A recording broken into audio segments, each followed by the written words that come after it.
Mayor Hanif ফ্লাইওভারের নির্মাণের ১৩ বছর পর বেরিয়ে এলো ওরিয়ন গ্রুপের কূটকৌশল। উপরে গাড়ি চলাচল বাড়াতে নিচে পরিকল্পিতভাবে যানজট তৈরির উদ্যোগ নেওয়া হয়। এজন্য প্রয়োজনের চেয়ে দ্বিগুণের বেশি চওড়া করা হয় ফ্লাইওভারের পিলার, যার ফল ভোগ করছেন লাখো মানুষ। পরিকল্পনা কমিশনের সাম্প্রতিক মূল্যায়নে উঠে এসেছে ওরিয়নের এই অপরাধ। ইমদাদ হোসেনের রিপোর্টে বিস্তারিত। যাত্রাবাড়ি মোড়ের এই সড়কটি ৮ লেনের, কিন্তু ফ্লাইওভার স্থাপনের পর এটি এমনভাবে সংকুচিত হয়েছে যা দিয়ে ২ লেনেও গাড়ি চালানো কঠিন। অর্থাৎ প্রয়োজনের চেয়েও বেশি চওড়া করে পিলার স্থাপন করায় নষ্ট হয়েছে সড়কের জায়গা, আর এ কারণে তীব্র যানজট নিত্যদিনের ঘটনা। জ্যাম তো অবশ্যই লাগে, জ্যাম তো প্রচুর জ্যাম থাকে যাত্রাবাড়ি চত্বরে। অনেক সময় আধা ঘন্টাও লাগে, ৪০ মিনিটও লাগে, পুরো রাস্তা তীব্র যানজট হয়ে যায়। মেয়র হানিফ ফ্লাইওভারে এমন পিলারের সংখ্যা ৪৩৭, যার প্রত্যেকটি চওড়া ২৪ থেকে ২৬ ফুট। অথচ আরও কম জায়গায় এসব নির্মাণ সম্ভব ছিল, আর তা করা হলে সহজ হতো নিচে যান চলাচল। রাস্তাটা চিপা হওয়ার কারণে একটা গাড়ি এখান থেকে ওদিক থেকে একটা গাড়ি আসলে পাস করতে পারে না, এখান থেকে গেলে একটা গাড়ি পাস না। আর ঢাকার মোচরে অনুযায়ী এই যে চক্করটা দেওয়া দিয়েছে, এটা হুদ্দাই থুয়ে দিয়েছে।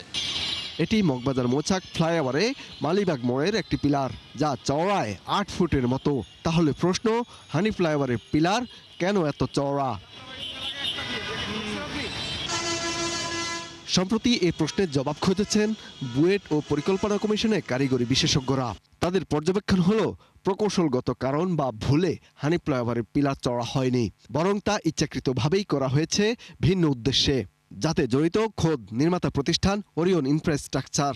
মূলত নিচে যানজট তৈরি করে উপরে গাড়ি চলাচল বাড়াতেই এমন অনৈতিক কৌশল নেয় নির্মাতা প্রতিষ্ঠান। সামান্য ১ মিটার বা ১ মিটারের কিছু সামান্য আমি স্যাক্রিফাইস করে উপরে ৪টা লেন পাবো, এটার জন্যই কিন্তু বড় বিনিয়োগ করা হয়। কিন্তু এখানে যেহেতু কমার্শিয়াল একটা ইন্টারেস্ট ছিল, তারা নিচের রাস্তাকে যদি সংকুচিত করতে পারে, নিচের রাস্তাটা যদি ব্যবহার অযোগ্য করতে পারে, তারা উপরে যাবে, সে টোল পাবে।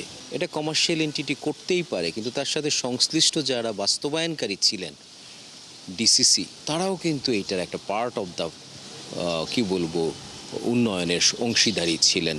পরিকল্পনা কমিশনের মূল্যায়ন বলছে, শুধু পিলার চওড়া নয়, হেডগুলোও নিচে রাখা হয়েছে গাড়ি চলাচল ঝুঁকিপূর্ণ করতে। আর এ ধরনের বড় প্রকল্পে এমন কাজকে গর্হিত অপরাধ বলছেন বিশেষজ্ঞরা।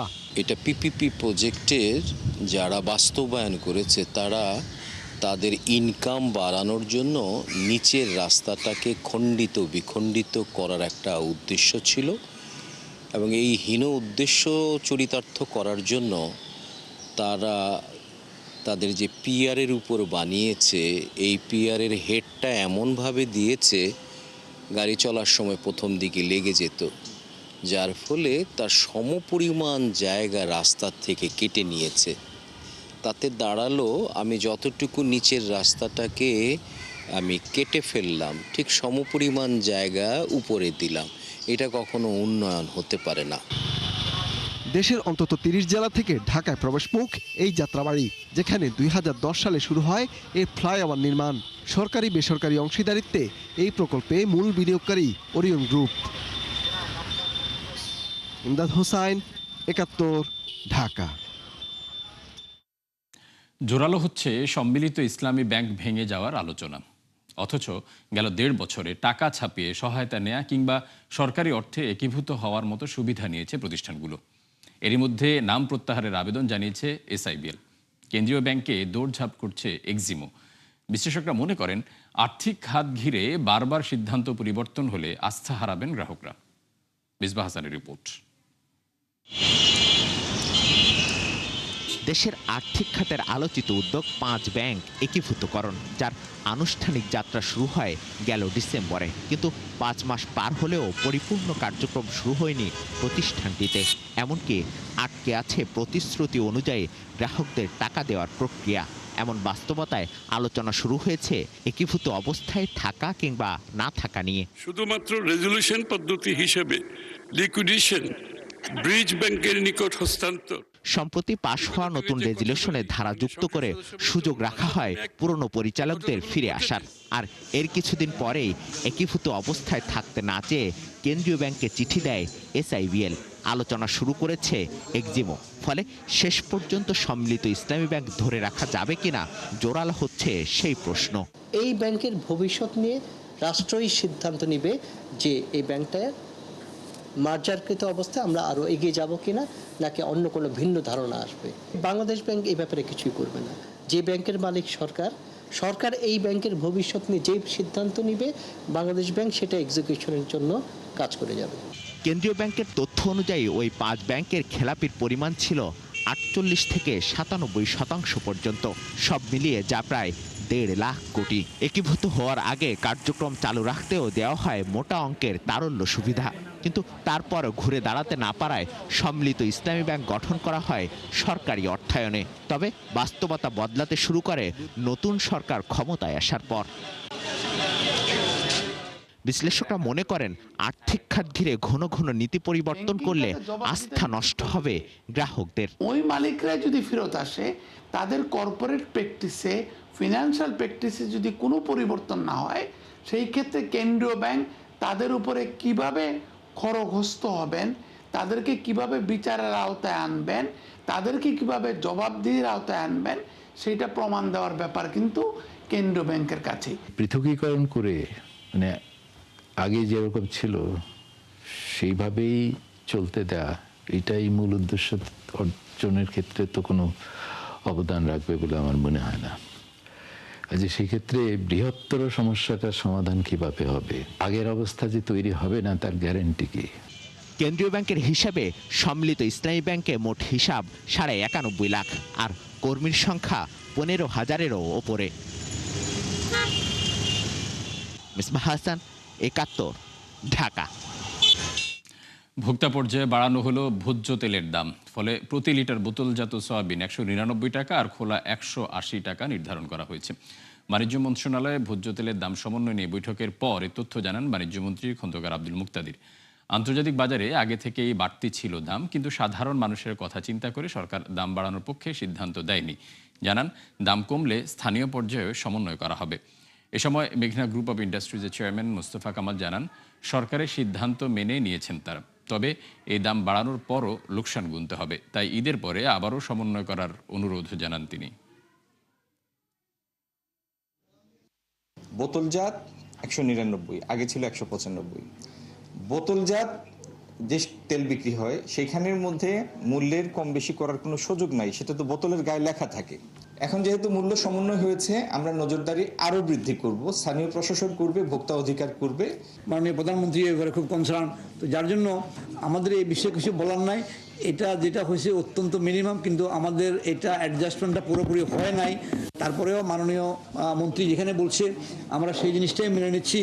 আমার মনে হয় ঈদের পরে মাননীয় মন্ত্রী যদি জিনিসটা ভালোভাবে দেখে এটাকে ঠিক করে না দেয়, তাহলে হয়তো ব্যবসায়ীরা কী করবে, তারা প্রাইভেট সেক্টর ব্যবসায়ী, তারা তো আসলে ব্যবসার প্রবাহ কমিয়ে দেবে।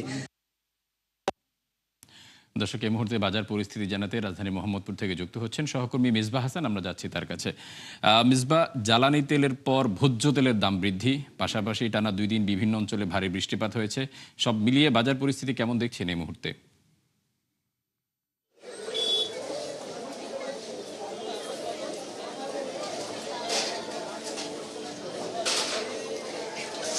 ফারুক, বাজার পরিস্থিতি যদি বলার চেষ্টা করি, যে এক থেকে জ্বালানি তেলের প্রভাব তো ছিলই, তার মধ্যে ভোজ্য তেলের যে বিষয়টি, আমরা ভোজ্য তেলের বাজার যেটি দেখেছি, ভোজ্য তেল কিন্তু বাজারে এখনো স্বাভাবিক হয় নাই। গেল কয়েক মাস ধরেই কিন্তু ভোজ্য তেলের যে বাজার যে সংকট ছিল, সেই সংকট কিন্তু এখনো রয়ে গেছে। আমরা এই মোহাম্মদপুর টাউন হল বাজারে আমরা যতগুলো দোকান আছে আমরা কথা বলার চেষ্টা করেছি, তারা যেটি বলছিলেন যে এখনো কিন্তু যে বাড়তি দামের যে ভোজ্য তেল, যেহেতু একদিন পার হয়েছে গতকাল, থেকেই দাম নির্ধারণ হয়েছে। আজকেই কিন্তু আমরা কয়েকটা ঈদ দেখেছি, কিন্তু এখন পর্যন্ত ভোজ্য তেলের যে স্বাভাবিক বাজারে যে স্বাভাবিক কিন্তু সেটি কিন্তু এখনো হয়নি। এছাড়া বাড়তি দামের কথা যদি বলি, বাড়তি দাম কিন্তু গেল সপ্তাহের চেয়ে বৃষ্টির প্রভাব যে বাজারে সবচেয়ে কম দামি ছিল হলো পেঁপে, যেটি 40 থেকে 50 টাকা পাওয়া যেত, সেটির দাম ডাবল হয়ে গেছে, এখন 70 থেকে 80 টাকা পর্যন্ত কিনতে হচ্ছে একটি পেঁপে। এছাড়া বাজারে এছাড়া আরও বেগুনের দাম যে আগে বাড়তি ছিল 70 থেকে 80 টাকা, সেটি কিন্তু 100 টাকা পর্যন্ত বিক্রি হচ্ছে। এছাড়া গ্রীষ্মের যে সবজি, বিশেষ করে গ্রীষ্মের যে সবজির দাম, সেই সবজি কিন্তু 100 টাকার মধ্যে কোনোটা নেই, এটি কিন্তু মানুষের নাগালের বাইরে। বিশেষ করে সজনা, সেই যেটি গেল সপ্তাহে কিন্তু 150 থেকে 180 পর্যন্ত কিনতে পেরেছে, এ সপ্তাহে সেটি 200 থেকে 250 পর্যন্ত কিন্তু ছেড়েছে। এছাড়া পটল, ঝিঙা থেকে শুরু করে যদি ঢেঁড়স, এগুলো কিন্তু 80 থেকে 100 টাকার মধ্যে রয়েছে। এছাড়া কাঁচা বাজারে তো সবজি নেই, যদি ব্রয়লার মুরগি, সোনালির মুরগি কিন্তু গেল সপ্তাহে যেটি ছিল 350 থেকে 60, সেটি কিন্তু এখনও 350 থেকে 60 আছে।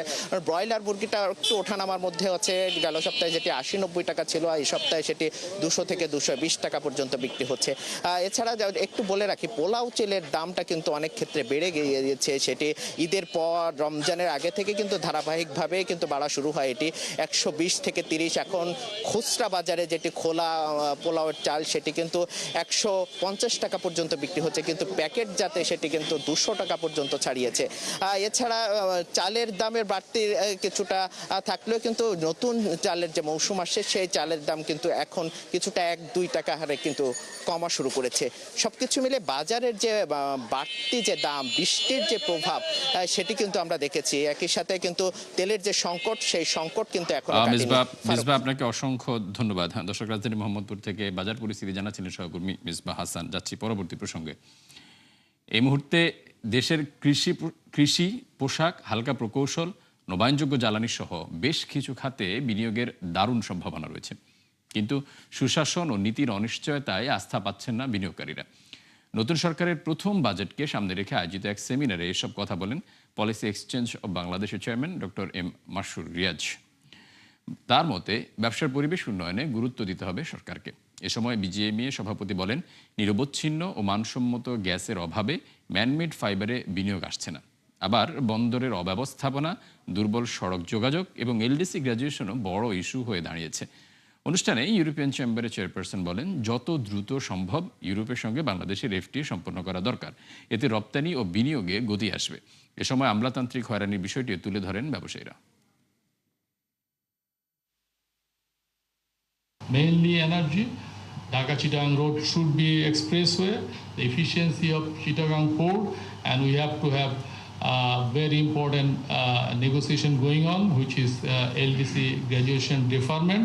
During that great 18 months, we actually did maybe less than 10% of that. But now is the time to roll out a national 3-year or 5 years investment climate reform program.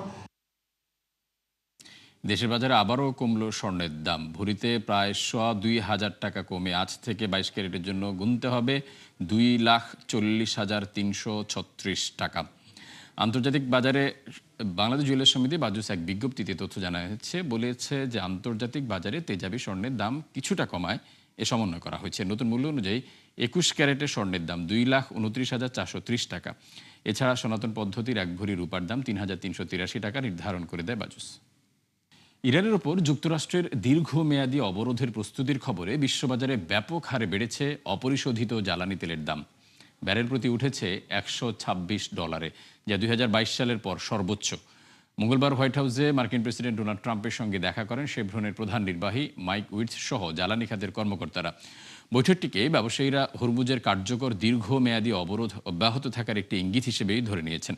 এদিকে মার্কিন অবরোধের জবাবে হরমুজ প্রণালী দিয়ে জাহাজ চলাচলে বাধা অব্যাহত রাখবে ইরান। এদিকে মধ্যপ্রাচ্য সংঘাতে আকাশ ছোঁয়া জ্বালানি তেলের দাম, যেখানে আগুনে ঘি ঢেলেছে হরমুজে মার্কিন অবরোধ, ফলে রেকর্ড উচ্চতায় জেট ফুয়েলের দামও। এমন অবস্থায় জ্বালানি সাশ্রয়ে বিভিন্ন দেশে সীমিত হয় ফ্লাইট চলাচল, এতে লোকসানে বহু বিমান সংস্থা। নাদিয়া ইসলাম তুলির রিপোর্টে বিস্তারিত।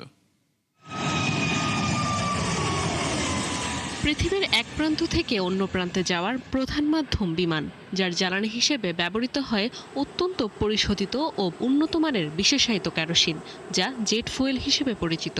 প্রাকৃতিক খনিজ থেকে প্রাপ্ত এই জ্বালানির অন্যতম উৎস মধ্যপ্রাচ্য। সম্প্রতি ইরান যুদ্ধের প্রভাবে বিশ্বব্যাপী জেট ফুয়েলের সরবরাহ দারুণভাবে বাধাগ্রস্ত হয়, ফলে আকাশ ছোঁয়া দামে পৌঁছায় মূল্যবান এই জ্বালানি। এতে পৃথিবীর বিভিন্ন দেশে সীমিত হয় ফ্লাইট চলাচল, লোকসান গুনতে হয় বহু বিমান সংস্থাকে।